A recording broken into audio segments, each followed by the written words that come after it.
Welcome guys, so today I'm going to answer 4 questions about this game, so the Ascent. What is it? What are the general systems in the game, as in combat, weapons, all that sort of thing? Just a general overview as quickly as possible. Will your computer run it? So I try it on 3 different rigs, my main computer, my second computer, and my laptop that could only be described as a potato. And should you buy it? Should you buy this game? Let's jump in and find out. Now the Ascent is a co-op action shooter RPG. Is it me, or do you feel like you could put more genres of game into that? I don't know. It's developed by Neon Giant, which for a small team of 12 devs, they've done a fantastic job on the face of it. It's got full controller support and would actually be my preferred method of play. It's a single player, multiplayer and couch co-op. So multiplayer and couch co-op both support a party size of 4 players, and the difficulty scales with the amount of people in the game. When I say scale, they get higher health pools and they do more damage. Fairly straightforward. This was actually stated in a dev Q&A back in July. The best way I could describe this is Diablo set in a cyberpunk world but with no classes and limited amounts of abilities. The reason I say limited is because the abilities that you actually gain come in the form of augmentations, which you only have 2 equipped at any one time. Now they're quite hard hitting abilities as you would expect, and they range massively, but we'll get into that when we look at the game details, which is going to be now. So you can level by killing lots of things and doing missions. From tons of research I've done and by actually playing the game, there appears to be no level cap. That's no level cap at all, and you can max your character's stats completely, but it slows down hugely due to the mobs not scaling to your level. So eventually you'll be 40 plus still killing level 24 to 25 mobs. That's not ideal. That would, however, take a decent amount of time. We're talking 40 hours plus. Getting 40 hours out of it at least is pretty decent. Before we move on to the skill trees and the type of weapons you can obtain, let's talk about the general feel of the combat. You can aim high and use cover, so you can duck down behind a wall and hold the right mouse button to aim your gun over it and still be able to shoot the people from cover. This is highly encouraged in the game because, quite honestly, things hit like absolute trucks. After playing in both co-op for several hours and solo, this strikes me definitely as a game you want to play with friends. Whilst it's still hugely enjoyable solo, it's at its best when you're chilling with a beer on Discord with a buddy, laughing at some of the ridiculous dialogue from the NPCs, because being set in a cyberpunk world, you can imagine some of the hilarious names like Poon, and the main town being called Deep Stink. Keep your thoughts to yourself, boys. Overall, the combat feels good and it's fun, but it gets extremely repetitive and quite fast, and it doesn't seem to matter what weapon you use, whether it's a rifle, shotgun, pistol, or anything else really. They all quite honestly feel the same. Okay, the shotgun's got less range, but really, none of the guns have got anything where you're like, oh, this is amazing, you know, different scope, a different way, you know, it is quite samey. You do, however, get augments, which I mentioned earlier, which give special abilities like being able to summon a robot to help you, or a thunder punch type thing. There's several different augments which mix it up, but ultimately you're still spending 90% of your time shooting your gun, so the fact that your guns all feel quite similar is quite boring. You can carry 2 different weapons or 2 of the same if that's your thing, because seriously, the rifles are so bloody strong, in my opinion, that using anything else just doesn't seem worth it. Even though, saying that, I do enjoy the occasional shotgun battle, but it means you've got to get up close, you can't use cover as effectively. A rifle is definitely the safest way from my experience playing the game. The character menus are super clean and easy to navigate. You have your skills, which you get 3 points to distribute each time you level, and you can distribute these wherever you want depending on your playstyle. You can also obtain these skill points out in the world just by exploring, killing stuff and looting. These range from steadying your weapon to additional critical hit or even health points.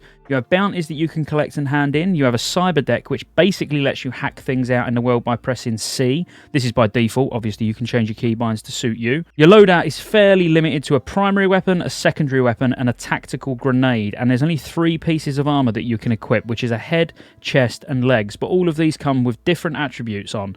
So the better the armor you're using, the higher your attributes will be. So if you're focusing on crit, you will want to get crit on all 3 pieces of your armor. Or you may loot a piece that's got so much more health on that you'll sacrifice the critical hit just to be a bit more tankier. The customization is reasonable, but it's not exceptional, due to the limited amount of armor pieces that you can actually wear. The map can be quite confusing, especially at first glance, until you get used to what each individual icon means. And to be honest, the map's huge and multi-tiered, and this is my major negative point about the game. The combat is fun, but the map seems obscenely large and really quite empty. They've chucked loads of random NPCs into areas which do absolutely nothing of use. They die in one shot, they drop no loot, they don't talk to you, and ultimately feels pointless them even being there. They play no part in the story whatsoever. Sometimes you can run a couple of minutes at a time and see literally nothing other than beautiful aesthetics of the world, which, don't get me wrong, that really is a masterpiece. I love the style, I love the visuals of the game, and I also love that when you see something of interest, the camera angle changes completely to put full focus on something that looks magnificent in the distance. The last couple of points really, there's currency that you collect all over the map, and this is called U-Creds. You can actually use these on vending machines when you're out and about for health and other upgrades, so keep an eye out for these vending machines,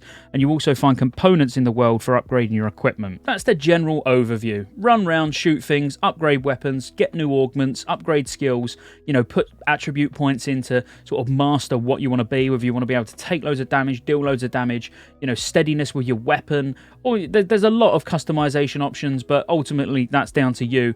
That is the basics. Now, will it run on your computer? Let me bring up the specs of all 3 PCs that I've tested it on, and I'll show you the settings that they was running on. Now, a guy that I was playing with had to turn the settings down slightly when there were big explosions going off all at once, which was causing some FPS drops. It wasn't causing FPS drops on my main rig. This is the spec of my main rig. I can run all settings on Ultra with no issues whatsoever. I'll now put the specs side by side with my laptop. Now, this is a couple of years old, but it was a good, decent, high-end gaming laptop when I first purchased it. It still runs it fine on high. Sometimes I had to drop it down to medium depending on mob density. But then my old PC, which, as you can tell by the specs, it is old, it's quite out of date, but it runs the game comfortably with everything on medium. It runs on high, but I was having small drops in FPS, which was just making it feel a bit jittery and big gunfights.